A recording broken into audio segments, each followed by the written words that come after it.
Foot.fr, fournisseur officiel de football. Salut les amis, on se retrouve pour un nouveau JT Foot Mercato. Après une saison difficile en 2023-2024 où le Napoli n'a terminé qu'à la 10e place de Serie A, Mircea Kvaratskhelia a su se remettre en forme cette année, étant devenu l'élément clé du secteur offensif sous la direction d'Antonio Conte. Avec 5 buts et 2 passes décisives en 12 matchs, il s'affirme comme un joueur indispensable. Bien que très courtisé, notamment par le Paris Saint-Germain l'été dernier, le Géorgien est resté au Napoli où le président De Laurentiis souhaite le prolonger. Les négociations sont en cours avec son agent pour un nouveau contrat qui inclurait une revalorisation salariale progressive, atteignant 8 à 9 millions d'euros vers la fin de son engagement. Cependant, des désaccords subsistent, notamment concernant la clause libératoire que Kvaratskhelia aimerait fixer à 80 millions d'euros, ce que le club refuse pour le moment. Et ce qu'on peut retenir de cette info, c'est que Kvaratskhelia a clairement oublié le Paris Saint-Germain.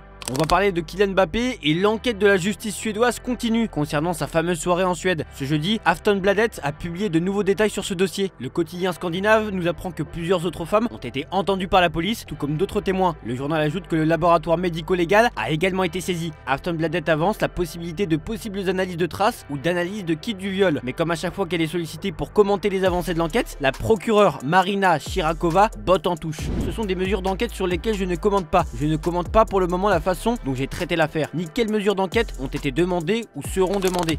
Marco Materazzi est revenu récemment sur RMC sur cette fameuse finale de Coupe du Monde en 2006 où il fut victime d'un coup de boule de Zinedine Zidane. Je vous mentirais si je vous disais que ça ne m'importe pas de rencontrer ou pas Zinedine Zidane, a-t-il déclaré. Cet épisode fait partie des livres d'histoire, mais ça ne remet en rien l'admiration qu'il a pour son ancien adversaire. Mais Zizou, lui, il a pas oublié. C'est ce qu'a expliqué son ancien coéquipier Christophe Dugarry. Zidane ne lui pardonnera pas. Pourquoi lui pardonnerait-il? Ça fait des années que Materazzi se fait sa pub avec ça, il en rigole, il se vante d'avoir réussi à faire dégoupiller Zidane. Materazzi a fait toute sa carrière en mettant des coups et en faisant des saloperies sur le terrain. Il est champion du monde, il a fait des choses incroyables, mais dans ses interviews, il parle à chaque fois de Zizou alors que Zizou ne parle jamais de lui. Le traumatisme pour Zizou, c'est d'avoir perdu cette finale et certainement d'avoir fait ce geste dont il n'est pas fier. Mais le comportement de Materazzi, se rabibocher avec Zidane, il peut attendre jusqu'à la fin de ses jours. Zizou n'en a rien à foutre de Materazzi alors que Materazzi est toujours en train de parler de lui.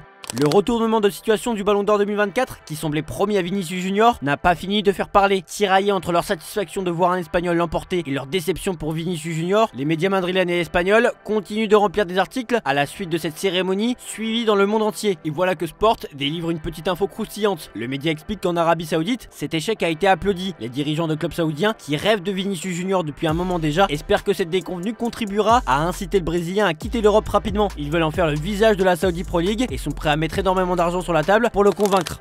Mais c'est sans compter sur le Real Madrid qui ne va pas se laisser faire. Après la déception du Ballon d'Or 2024, le Real Madrid souhaite redonner le sourire à son attaquant en lui proposant un nouveau contrat. Profondément touché, Vinicius et son club avaient décidé de boycotter la cérémonie à Paris, suscitant de nombreuses réactions. Suite à cet échec, plusieurs coéquipiers et fans ont exprimé leur soutien envers le joueur qui a promis de redoubler d'efforts. J'en ferai 10 fois plus si nécessaire, avait-il exprimé sur X. Pour le réconforter, le Real envisage donc de prolonger son contrat un an seulement après l'avoir déjà fait, jusqu'en 2027. Les discussions avec son entourage sont entamées, mais l'avenir de Vinicius pourrait être influencé par l'intérêt d'énormes offres saoudiennes et la concurrence de stars comme Mbappé et Bellingham dans l'effectif madrilène. Avec la blessure de Dani Carvajal, dont la saison est terminée, le Real Madrid pourrait être tenté de recruter en janvier. Et si ce n'est pas cet hiver, tout porte à croire que les merengues passeront à l'attaque lors du prochain mercato estival. Comme l'explique As, il y a deux latéraux qui plaisent beaucoup à la direction du club madrilène. Le premier, c'est Trent Alexander-Arnold, dont le nom était déjà sorti. Le latéral anglais de Liverpool sera libre en juin prochain et représente donc une opportunité de marché incroyable pour le Real Madrid. Derrière le joueur de Liverpool, grand favori des dirigeants, on retrouve Pedro Porro, latéral espagnol de Tottenham. Appelé à prendre la relève de Carvajal en sélection, il pourrait donc faire la même chose au Real Madrid. Mais en attendant, c'est Jesus Fortea qui devrait prendre la relève à ce poste. Il a attiré le regard de Carlo Ancelotti et le joueur de 17 ans est un cadre de l'équipe de jeunes du Real et s'est d'ailleurs déjà entraîné en vue de la rencontre contre le Barça. Une fierté pour Alvaro Arbeloa, entraîneur de l'équipe U19 du Real, qui avait déjà parié sur lui depuis plusieurs années et qui l'avait pris sous son aile après son arrivée en provenance de l'Atlético de Madrid. Jesus Fortea devrait donc renforcer l'arrière-garde de l'équipe première en attendant de possibles renforts lors du mercato hivernal.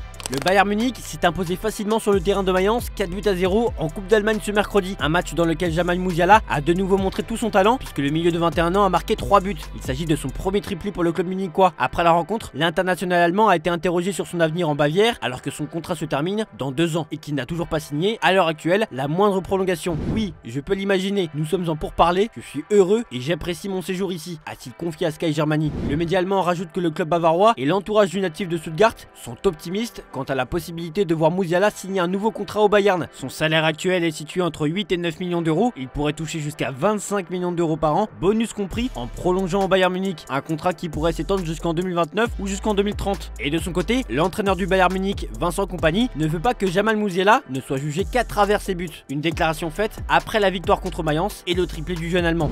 Ich weiß nicht, ob ich das erwartet habe, aber natürlich, wenn das jetzt auch dazu bringt, dann ja, glaube ich, dann hat eine Chance. Für ihn ist es natürlich schön, es ist mal was anderes und ich glaube, dass natürlich nicht nur mit seinem Tor gut war. Ich glaube, hat das Spiel beruhigt für uns und wenn die Gegner viel Druck macht, dann ist es mit Jamal immer ein bisschen einfacher rauszukommen und deswegen war es auch von ihm ein ganz komplettes Spiel. Und natürlich Kopfballtor, das ist für ihn natürlich ganz Besonderes.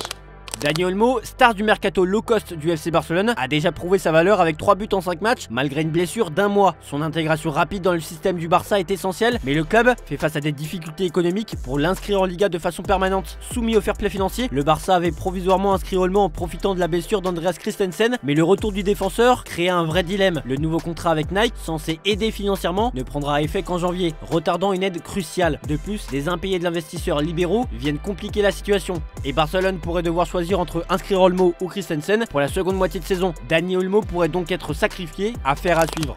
6 ans après, Jürgen Klopp n'a toujours pas digéré la défaite en finale de Ligue des Champions 2018 contre le Real Madrid. Lors du podcast de Toni Kroos, l'entraîneur allemand est revenu sur cet échec douloureux, marqué par les erreurs de Loris Karius et la sortie prématurée de Mohamed Salah, blessé après un contact brutal avec Sergio Ramos. Ce souvenir reste un moment difficile pour Klopp dans son parcours avec Liverpool. Si Ramos est un bon gars, ce n'est pas mon joueur préféré, l'action a été brutale. Bien sûr, il ne peut pas savoir qu'il va le blesser à l'épaule, mais on sait tous qu'il l'a fait avec beaucoup de plaisir. Je n'ai pas pu comprendre cette mentalité et je n'ai jamais eu de joueur comme ça. Quand j'en avais, je me suis assuré qu'il parte. Au moins, c'est dit.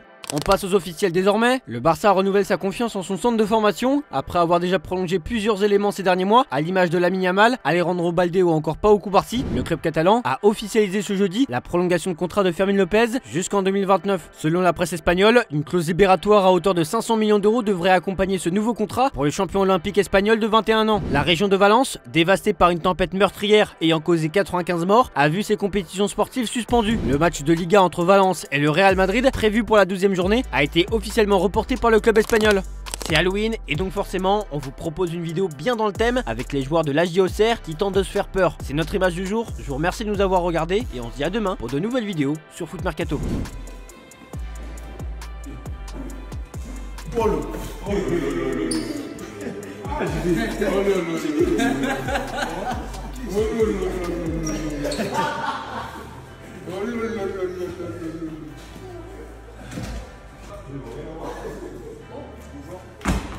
Oh